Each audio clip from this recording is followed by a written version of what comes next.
Ang bagal mo kasing kumilos! Ayusin mo yung trabaho mo dito ha! Huwag kang tatamad-tamad! Ano sa tingin mo? Libre yung pagtira mo dito? Tay, kinakabahan ako. Mabait kaya si tita? Huwag kang kabahan, anak. Dito ka lang sa tabi ko. Tao po! Tao po! Tay? Tao po! Oh, Kuya Masong. Kayo pala. Halika kayo, tuloy kayo.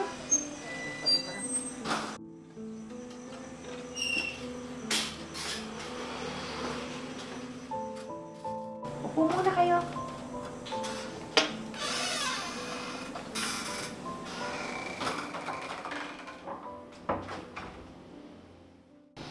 O Kuya Masong, anong ginagawa nyo dito at kasama mo pa si Marga? May papakiusap sana ko sa'yo. Ano ba yun, Kuya? May problema ba kayo?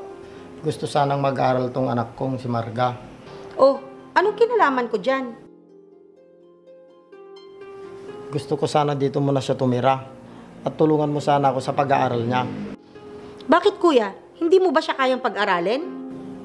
Alam mo naman na sa pagsasaka lang kami nabubuhay, Kay. Kaya nahihirapan ako. Gusto mo ba talagang mag-aral, Marga? Baka naman masayang lang yung pera ko sa'yo. Naku tita, gustong-gusto ko po talaga mag-aral. 2 taon na siyang nahinto sa pag-aaral. Kawawa naman pag wala siyang natapos. Babae pa naman yung pamangkin mo. Sige, Kuya, pag-aaralin ko siya. Pero dapat magtrabaho siya sa akin. Anong trabaho naman, Kay? Siya yung magiging kasambahay namin dito sa bahay. Hindi kaya siya mahihirapan? Kailangan niyang kayanin, Kuya. Wala nang libre sa panahon ngayon, no? Sige na tay, sanay na ako sa hirap. Hindi na bago sa atin yun. Oh, yun naman pala eh. Ano, Kuya? Payag ka na? Sige na tay, kaya ko naman pagsabayin yung pag-aaral at pagtatrabaho. Basta sabihin mo lang sa akin kung nahihirapan ka na. Opo tay. Kay, iwan ko na sa'yo si Marga. Ikaw nang bahala sa kanya. Oo naman. Kayang-kaya ni Marga mga gawain dito. Madali lang naman at saka walang batang Oh, Tito Masong, Marga, kayo pala. Dito na siya titira, anak. At mag-aaral siya. Ganun ba, Ma? Oo, lovely. Dito na ako mag-aaral at magtatrabaho. Paano, Kay? Mauna na ako. Lovely, alis na ako. Sige po.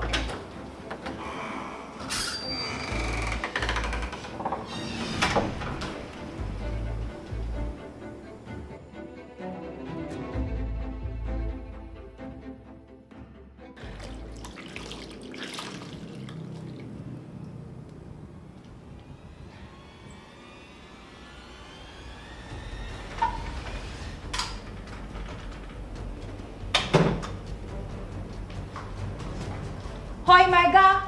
Hindi ka pa ba tapos dyan sa ginagawa mo? Ang kupad-kupad mo namang kumilos? Ate, malapit na po ako matapos dito. Madami po kasi akong ginagawa. Tingnan mo nga itong mga labahan ko. Di ba kahapon ko pa pinapalabas sa ito? Labhan mo lahat ngayon yan! Pasensya na po ate. Sige po, pagkatapos ko dito, lalabahan ko to agad. Ang bagal mo kasing kumilos! Ayusin mo yung trabaho mo dito ha! Huwag kang tatamad-tamad! Ano sa tingin mo? Libre yung pagtira mo dito? Oo ate, may ginawa kasi ako kanina kaya hindi ko natapos to. Alam ko naman na hindi libre yung pagtira ko dito, kaya nga pinagtatrabahuan ko. Aba! At talagang sumasagot ka pa? Kailan ka pa natutong magreklamo? Alam mo naman palamunin ka lang dito, di ba? Kaya ayusin mo yung trabaho mo! Sige, bilis-bilisan mo at marami ka pang gagawin. Oh, lovely, anak. Anong nangyayari dito? Nasa labas pala ako, narinig ko na yung bunganga mo. Ito kasing si Marga Ma eh. Ang bagal-bagal magtrabaho. Huwag po kayong mag-alala tita, malapit na po ako ditong matapos. Kaninang lumabas ako, yan na yung ginagawa mo. Hanggang ngayon ba naman? Gusto mo isubsub kita dyan? Pagkatapos mo dyan, magluto ka na ha, bago ka pumasok sa klase mo. Oh, narinig mo yung sinabi ni Mama Marga? Kaya bilis-bilisan mo dyan ha. Hayaan mo na nga siya, anak. Tara na nga, anak. Tapusin mo na agad yan, ha. Tawagin mo na lang kami pag nakaluto ka na.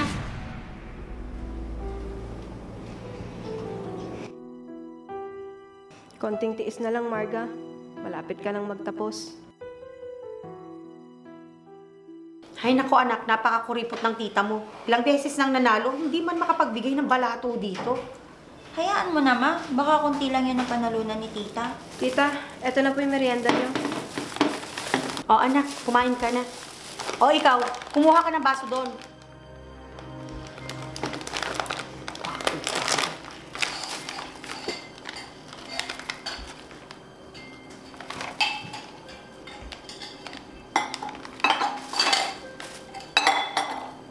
Alam mo, sa susunod, pasyalan natin siya. Ayain natin siyang lumabas. Susunod na manalo siya. Sige, Ma. Kumain tayo, tsaka mamasyal tayo, ha? Oh, ano pang tinatayo-tayo mo dyan? Doon ka na. Tita, hindi pa po kasi ako nag-aalmusal kanina. Tapos, wala pa pong natira nung tanghalian. Aba, hindi na namin problema yon. O sige, hintayin mo kaming matapos at yung matitira, yun ang kakainin mo. O ano, sige na, umalis ka na. Baka mawalan pa kami ng gana sa'yo. Sige po, tita. Hay nako anak, basta puntahan natin si tita mo ha. Pag hindi niya ginawa yun, nako.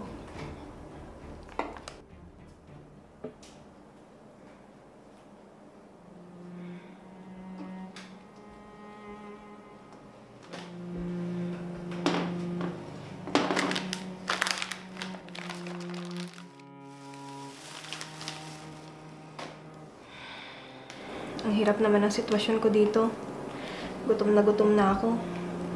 Paano kaya ako kakain?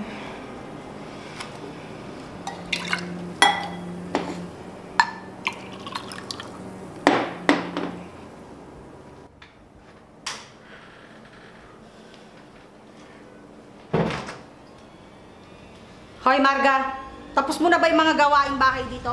Hindi pa, tita. Mamaya ko na lang po gagawin. May pagsusulit po kasi ako mamaya. Dapat, inuuna mo muna yung mga gawaing bahay bago ka mag-aral. Sige po. Gagawin ko na lang po mamaya pagkatapos ko dito. Nagiging tamad ka na yata, Marga. Porke ba malapit ka nang makapagtapos? Hindi naman po, tita. Kailangan ko lang po talagang mag-aral ngayon. O siya, sige. Magluto ka muna ha, bago ka pumasok. Opo, tita. Sige, at aalis na ako. Sige po, mag-iingat po kayo.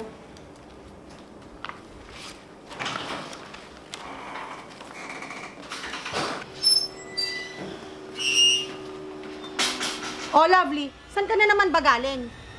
Namasyal lang po kami ng barkada ko, Ma. Simula nung huminto ka sa pag-aaral, palaging ganyan na lang ang ginagawa mo. Ma naman, ini-enjoy ko lang yung buhay ko. Hay nako, lovely. Bakit, Ma? Nandiyan naman kayo, ah. Hindi ko na kailangan mag-aral. Bakit hindi mo gayahin si Marga? Malapit na siyang makapagtapos. Si Mama naman, huwag mo akong ikumpara sa kanya. Hay nako, bahala ka na nga.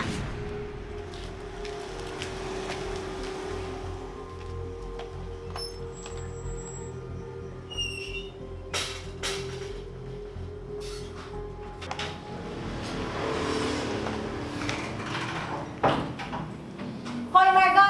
Magtrabaho ka na nga! Dinadahilan mo pa yung pag-aaral mo para makaiwas ka sa trabaho. Oo, ate.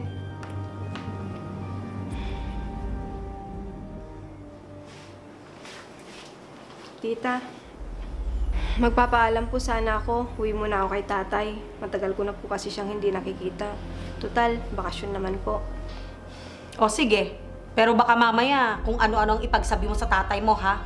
Opo, tita. Sige po, alis na ako. O sige, pero bumalik ka, ha? Opo, tita. Huwag po kayong mag-alala. Babalik po ako. Total, malapit naman na po ako makapagtapos. O sige.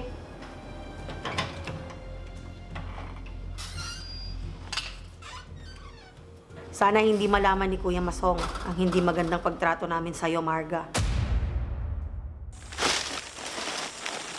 Tay, Oo anak, mano po? buti at nakauwi ka. Opo, tay. Bakasyon na po namin. O sige, mag-bis ka muna doon sa bahay at tapusin ko lang to. Sige po, tay.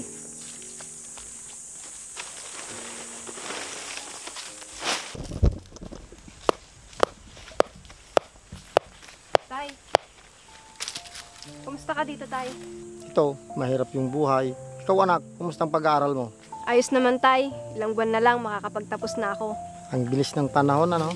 Parang kailan lang. Oo nga, tay. Matutupad na rin yung pangarap nating makapagtapos ako. Hindi ka ba nahihirapan anak? Na pagsabi ng pagtatrabaho mo at pag-aaral mo? Nahirapan din, tay. Pero, kailangan kayanin. Namimiss ko dito sa probinsya, tay. At yung simoy ng hangin, malayong malayo sa Maynila, tay. Oo nga anak. Pero kailangan mong magtapos ng pag-aaral. Kunting taste na lang. Siya nga pala, kumusta yung trato ng tita mo sa'yo?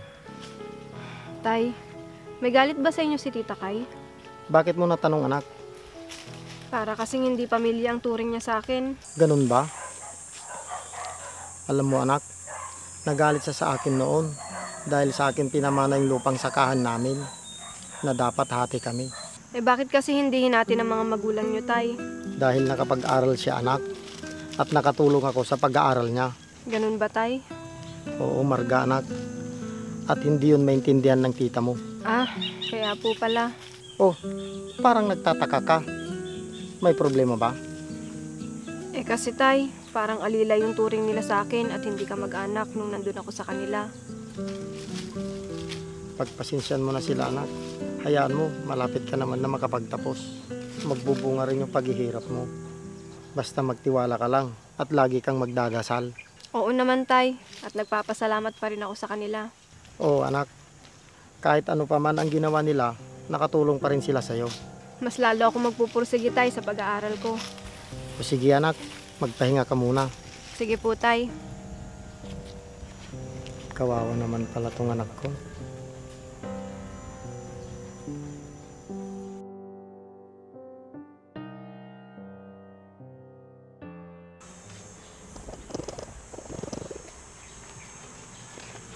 Tay, mano po?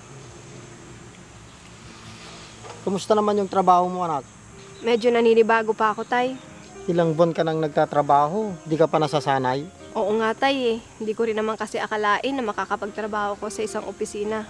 Di ba yun naman yung pangarap mo? Kaya tinulungan kita? Kaya nga, tay, eh. Maraming salamat po. Doon ka magpasalamat sa tita mo anak. Kahit ganun yung ginawa nila sa'yo, malaki pa rin ang naitulong nila sa pag-aaral mo. Kaya nga, tay, pasyalan natin sila minsan para makapagpasalamat tayo sa kanila. Sige anak, miss ko na rin kasi yung kapatid ko. Nagbago na kaya ang tingin nila sa atin, tay? Ewan ko anak, di rin kasi maganda yung trato nila sa'yo noon. Sana, tay, nagbago na sila. Sana nga anak. Ma, halika dito ma, tingnan mo to. Nakapagtapos lang si Marga, nakalimutan na niya tayo. Oo nga, ano anak, parang wala tayong naitulong sa kanila. Ang sabihin mo ma, wala silang utang na loob. Pagkatapos nila tayong pakinabangan, bigla na lang niya tayong kakalimutan. Kaya nga.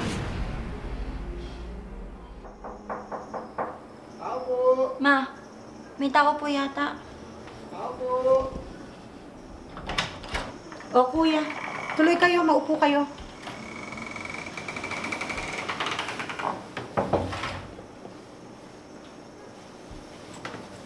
Mabuti naman, Kuya Masong, Marga, at naisipan nyo kaming dalawin ni Lovely. Oo naman, ito kasing si Marga, gusto niyang dumalaw sa inyo. Mabuti naman at naisipan yung dumalaw sa amin ni Mama. Mga walang utang na loob. Ano ka mo, Lovely? Tama ba yung narinig ko? Ganun na lang ba yung tingin mo sa amin ng anak ko? Hindi mo kami masisisi ng anak ko, Kuya, dahil pagkatapos naming pag-aralin si Marga, bigla na lang siyang nawala. Naging abala lang ako sa paghahanap ng trabaho, tita. Ang sabihin mo, ginamit mo lang kami ni Mama para makapag-aral ka. Bakit? Pinaghirapan naman ng anak ko yung pagpaparal niyo sa kanya. Ginawa niyo nga siyang alila dito. Alam mo, Kuya Masong, Okay! Sinabi na sa akin ni Marga kung paano niyo siya tratuhin nung nakatira siya dito habang nag-aaral. Bakit? Tama lang yon para masulit namin yung pinagpaaral namin sa kanya. Tignan mo, Kay. Hindi ka mag-anak ang tingin mo sa kanya, kung di alila. Pero salamat pa rin, tita. Dahil sa inyo, natupad yung pangarap kong makapag-aral. Dahil ganun na lang bang tingin niyo sa amin? Mahirap kami, hindi niyo kami kapantay. Di mo ba alam, nakatulong din ako sa iyo nung nag-aaral ka? Kaya ipaalala mo sa magaling mong anak para matauhan siya. Hindi yung kung ano-anong sinasabi niyo sa anak ko. Tara na anak. Teka lang, tay. Tita, maraming salamat po sa mga naitulong nyo sa amin. Hindi po namin makakalimutan yun.